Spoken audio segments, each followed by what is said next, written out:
Hi, welcome to my lecture on classification. Classification is a system that groups organisms based on common features that they share. Aristotle was the first man to develop a classification system, and he had two kingdoms. He had plants and animals only. Remember, back in Aristotle's time, this was a very long time ago. They didn't have any microscopes or anything, so they did not know about any microorganisms or anything smaller than what they could see. So in his plant and animal kingdom, he separated them by size. Plants, he separated into herbs, which were very small plants, shrubs, which were medium-sized plants that are kind of low to the ground, and trees, which were the large plants. So everything large was considered a tree.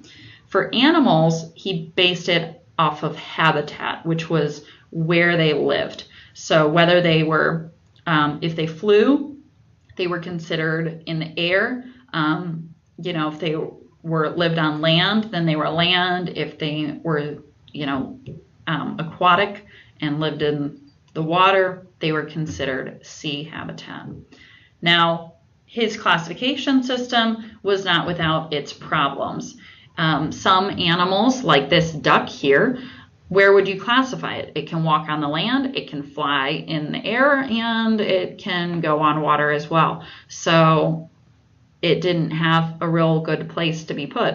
Also, frogs, they can be on the land or in the water. Where do you put them? So there were a lot of different issues with his classification system.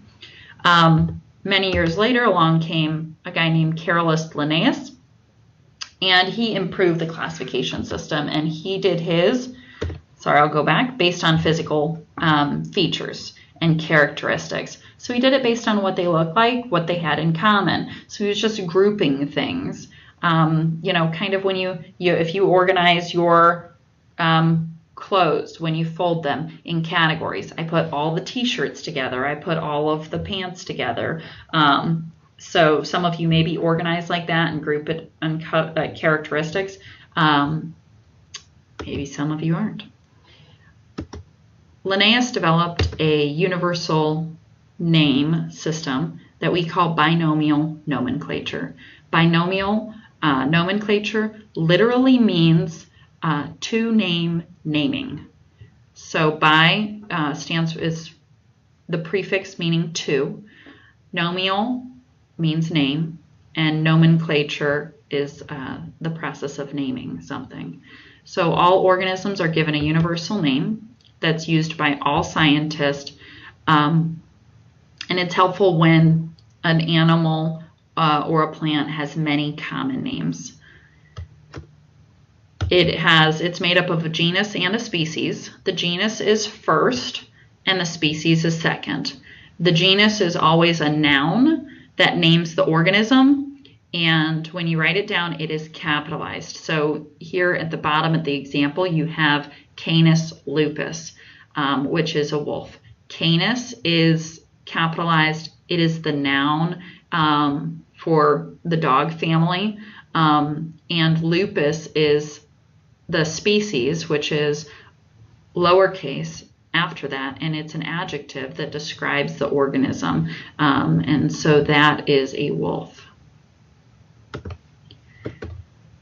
Common names are, like wolf, that we have for organisms that we, what we call dogs, cats, wolves, but the reason we can't use them when we're talking in scientific terms is because many different animals have names that are misleading, or some animals have multiple names, and it depends on what area you're in as to what it's called. So, for example, over on the left, you have the wild cat, and it can be called either a puma or a cougar or a mountain lion. It depends on what area of the country you're in, what you call it, but they're all three names for the same animal. It only has one genus species name. In that same manner, if you have a name for an animal, it can be very confusing if it is a misleading name. So seahorse, it's not a horse that's in the sea, it's not related to horses, it is a fish. So that name in and of itself doesn't actually describe what the animal is. Scientific names tell you what the animal is and describe it. So here are a couple examples. Myotis macrotarus. Myotis is the mouse-eared bat. Macrotarsus. Macro literally means large, and tarsus is for your feet. The bones in your feet are called tarsals. The cat, your house cat, is Felis domesticus. A wild cat is Felis sylvestris. And for humans, we are Homo sapiens. So those are just a couple examples of some common genus species names you might hear. When we classify organisms, we put them into many different categories. We start with domain, which is above kingdom and not listed here. But this is for an example of listing a shark. The kingdom is Animalia, which we are in as well. And the descriptor is that of Animalia is that they are mobile animals that have many cells and can't make their own food, meaning they're heterotrophs. Phylum Chordata means they have a backbone, a flexible skeletal rod with accompanying nerves. We are in the same phylum as sharks. Now, class Chondrichthyes means it's a fish with a cartilaginous skeleton. So its skeleton is made of cartilage like your nose or ears. The order Lamniformes means it is a mackerel type shark. The family Laminidae is also for mackerel type sharks. And then if you get down to the genus species name, Carcharodon is for literally meaning ragged or pointed tooth. And then Carcharias is for shark. So its genus species name is a little bit more complex to pronounce, and you're not going to have to know it, memorize it, but you do need to know kingdom, phylum, class, order, family, genus, species. You need to know that that's how we classify things, and they have many names and belong to many different groups. Our classification system has gotten even better since Linnaeus's time. We've improved it even more. We add the group domain. Linnaeus did not have that classification setting. And now we don't just use physical characteristics. We also use body chemistry and the development features. So we have decoded the DNA sequence, and we can compare the DNA sequence of different organisms and see how close they are to each other and how far apart they are. So if they have many things in common, then they are going to be closer in relation. Same with cytochrome C and hemoglobin are both examples of proteins that we can compare across many different organisms and see if their amino acid sequence is similar. For example, our cytochrome C sequence is identical to that of chimpanzees, and they are the closest living relative. Also, the developmental stages of embryos. As you watch embryos, and in the bottom left-hand corner, there's a little picture. As you watch them develop, they all start off looking very similar and change throughout the process. And when those changes occur, you can learn a lot from those. Many organisms have been reclassified over time and will continue to be reclassified as we learn more about them. One example that I'll go back to, the panda that you see there, is currently classified in the same family with bears, Ursidae, and it used to be with raccoons because of the facial features, because of the vegetarian diet. They thought it was more like a raccoon and less like a bear. But we found out that it is actually a true bear when we sequenced its DNA. So the modern classification system has 3 domains and 6 kingdoms, and the domains are Eubacteria, Archaea, and Eukarya, and the kingdom within Eubacteria is Eubacteria. The kingdom within Archaea is Archaebacteria, and the 4 kingdoms in Eukarya are Protista, Fungi, Plantae, and Animalia. We learned about those in class, Archaebacteria and Eubacteria. The difference between those, I remember them this way. Eubacteria are the bacteria that are on you and me.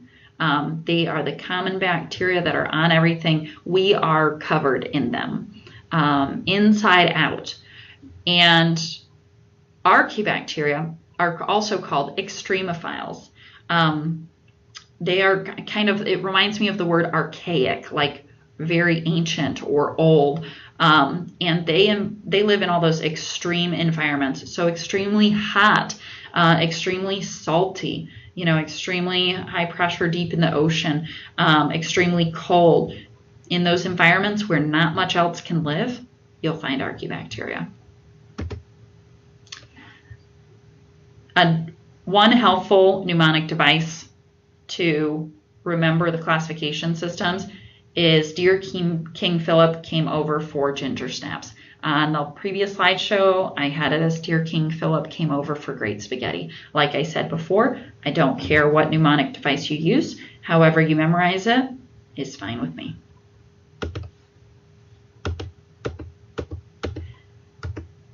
Of the organization groups, domain is the largest, and it contains 1 or more kingdoms in it, and it contains the most organisms. We are in the same domain, Eukarya, as yeast that we used in the classroom. So you can tell that we have a lot of differences from yeast. So it includes a lot of organisms. Each kingdom is subdivided even further, and species are the most specific. So if you pause the video, take a look at these 2 columns and try to figure out which organisms are the most closely related. Take a moment, pause the video now, come up with a guess. Okay, if you chose animal B and animal C are the most closely related, then you're correct. If you look at the kingdoms, they all have the same kingdom, they all have the same phylum, but when it gets to class A is a mammal, animal A is a mammal, and animal B and C are in the class Aves, which are birds. So B and C are both birds, whereas A is a mammal. And if you go even farther down, B and C are also in the same order and in the same family. So they are a lot closer in relation to each other than to animal A. Ways to identify an unknown species. We have a couple tools. A field guide is one, and a dichotomous key is another. And these are guides that you can use to identify something when you're out in the field. If that organism has already been identified, there are field guides to help you identify insects, birds, amphibians, trees. We will be using dichotomous keys this school year to identify different trees on campus. So something to look forward to. I will see you in class. Have a good day.